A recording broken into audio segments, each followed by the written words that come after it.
If we had a popularity contest that involved all of the scales, the major scale would be the winner. By far. And yeah, it's lovely. There are very few things in this world that sound better than a choir singing in D-flat major. And then in a far distant second, we'd have the minor key. These are the two that we're most familiar with. These are the ones that we talk about in the music classroom. All of the other ones we kind of have to go looking for. And for a lot of us, we find them hard to learn. I was a music major in college before I learned that Dorian was the name of one of the modes. Before that, Dorian to me was just that guy from Scrubs, and I think a character in an Oscar Wilde novel, but I'm not sure on that. If you aren't a jazz musician, it's pretty easy to think that major scales are normal and everything else is just weird. And because of that, for all other scales, we don't understand them, we don't know how to hear them, we don't know what to do with them. So today I'd like to start a short video series on the theory of scales. All scales, every single last one of them. And yeah, there's a lot of them. Some internet sources say there might even be as many as 1,500 scales. So many different sonorities exist out there, and we can use all of them, but we often don't. Each scale has its own characteristics. None of them are inherently normal or weird. Just like everything else in music, they're all just a tool in the composer's toolbox. My goal for this video series isn't to teach you every single scale, or even every type of scale, but I do hope to give you a framework for how to learn every single scale. You know, if you need to. And I'll just say this up front as a disclaimer. There are infinite number of scales that could be created if we introduce unfettered microtonality. So for this series, we'll be limiting ourselves to scales that can be created using 12-tone equal temperament. So first, let me give you a structure for this series. There will be 4 videos. Today, we're going to talk about some of the practical reasons that we would want to look at scales this way.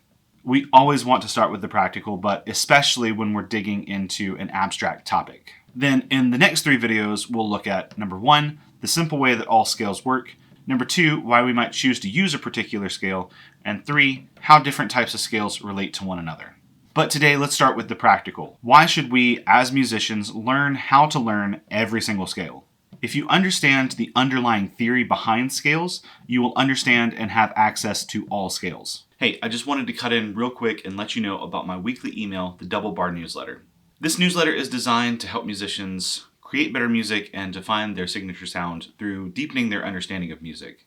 I send out an email every Wednesday, and in it will include a deep dive into a topic in either composition, music theory, or musicology.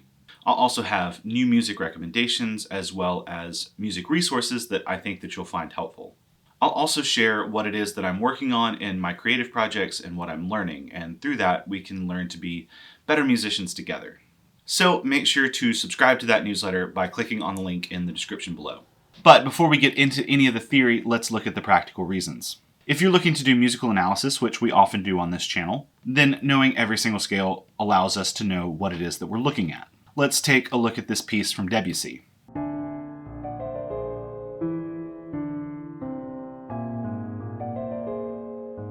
How could we relate all of these pitches?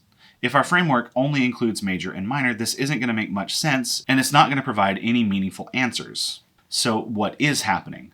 All of the notes that are used in this scale are a whole step apart from each other. So this must be the aptly named whole tone scale.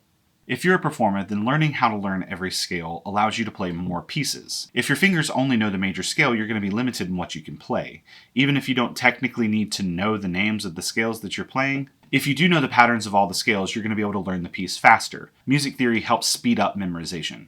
If you're looking to write a composition or if you're looking to do an improvisation, this is going to give you way more that you can pull from to when you're writing and playing. But we'll talk more about that in the next video, so that's all I'll say about that for now.